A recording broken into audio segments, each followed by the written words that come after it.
Published 2003 EDT, the 24th of August 2017. Updated 2003 EDT, the 24th of August 2017. Olivier Ntcham got his wish. In the grand setting of Monaco's Grimaldi Forum, Francesco Totti and Andrei Shevchenko helped draw the balls that placed Celtic beside Paris Saint-Germain in the Champions League. A return to the city his family calls home had been the midfielder's desire from the minute Celtic confirmed a £30 million bounty by seeing off Astana. Neymar or not, Ntcham wanted to shine on home soil. Watching the boy at the Parc des Princes will also mean a great deal to parents Anne-Marie and Jules. Ntcham revealed the former had actually once refused to let him quit playing football when the family had a 2-year sabbatical in Montreal. His story could have been very different but for that firm piece of guidance. Olivier Ntcham celebrates Celtic's second goal against Astana, which made the passage safe. It's interesting enough as it is. Although a fan of PSG, there was another primary passion in his early years in the French capital: breakdancing. It's tempting to think the 21-year-old could still bust a move in celebration at the Group B lineup. Asked why he never found his way into the PSG youth setup, Ntcham replied, "When I was 6 or 7 years old I didn't play football. I only started playing when I was 10 years old, quite late, yes, but before that I was a breakdancer. It was between breakdancing and football. I performed with my older brother, he still does it. I also liked boxing a lot and my hero was Mike Tyson. I used to breakdance outside, in front of people, putting on shows in the streets. I've not shown my dancing skills here yet. I have not even told my teammates." The last comment tails off into a laugh. Ntcham, though, might consider reprising his old talents should he net a last-minute winner when Celtic head to Paris in November. "I hope," he grinned.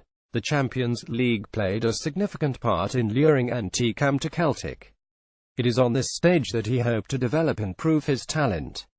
"A meeting with French opposition simply adds a further burst of joie de vivre. It will be very emotional for my family to see me and they will be full of pride," he continued. Ntcham and Kieran Tierney were at Celtic Park to promote the Champions League draw. "When I was young, living in Canada for 2 years, I wanted to stop playing football to play basketball instead. But my mother said, 'No, you don't stop, you must continue playing football.' I was very serious about giving up. In Canada, we didn't play football outside because it was too cold most of the time. We played 5 against 5 indoors and after 2 years of this I wanted to stop. But she said don't stop." She never watched me play football, but for some reason she just felt I had to continue playing football, so it will be emotional for her now. I feel I owe my mother a lot because of her telling to stick with football. It has worked out so well for me so far." The same could be said about his acquisition by Brendan Rodgers in a £4.5 million switch from Manchester City.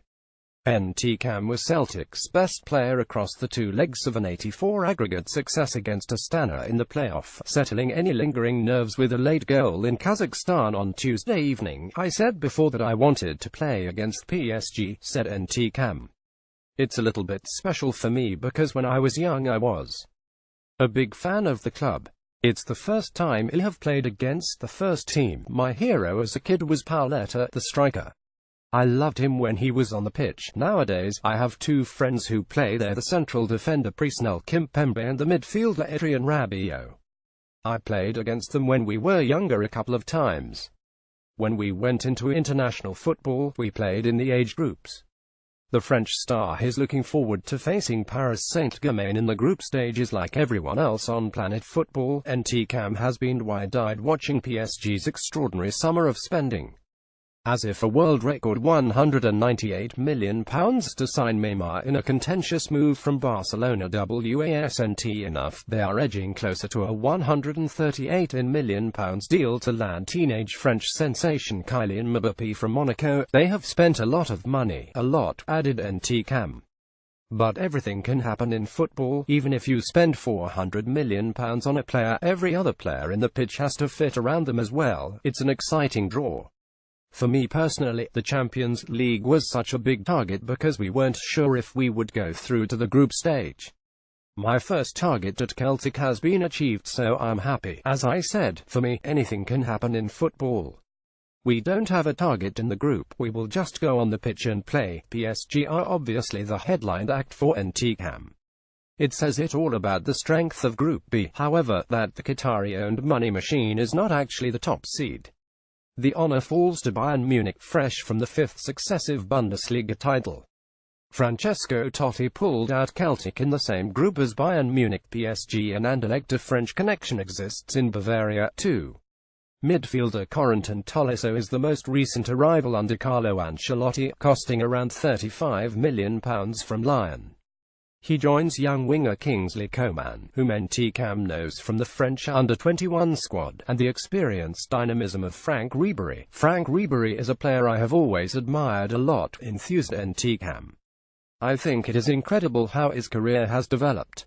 In France, we have an academy, a usual route, but he didn't come through the academy level. He went elsewhere and played a lot of football and got a move straight to Marseille. Then he went to Bayern Munich. The way he came through in football was a lot harder, and he has been a big inspiration for me. Success from doing things the hard way. That sounds like a decent mission statement for ntcham and Celtic in this latest European adventure.